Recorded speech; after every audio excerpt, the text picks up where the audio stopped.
हाँ हम हरियरी में लिया है। तू हरियरी में काले क्या हुआ? दुको चुकंदर एगो मुरई। देखा वहार कि सलाद वाला प्रसाद बेचारू लेके चलत हुआ।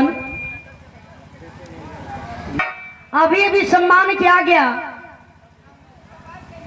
एबीपी इंडियन आर्मी आप फौजी शहीद प्रमोद जी की ओर से आप लोगों के सुने के मिलल हो कल ना कि पहले से ज्यादा लागेलू चॉकलेटी।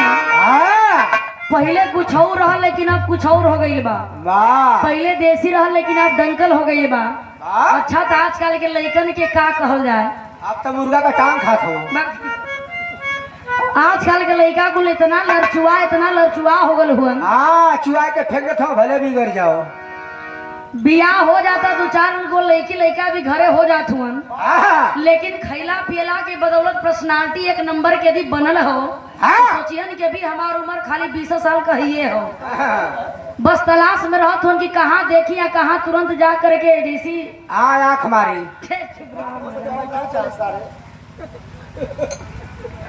ध्यान हमेशा बहारे वाली की तरफ रहता।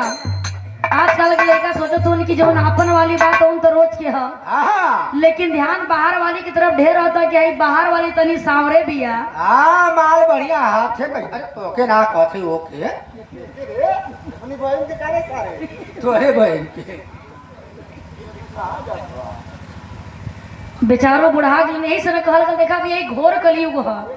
एक कलयुग में कुछ भी हो सकेला।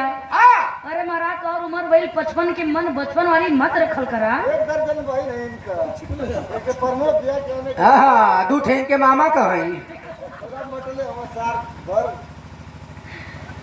का करवा इन लोगन के रिश्ता बड़ा पवित्र है।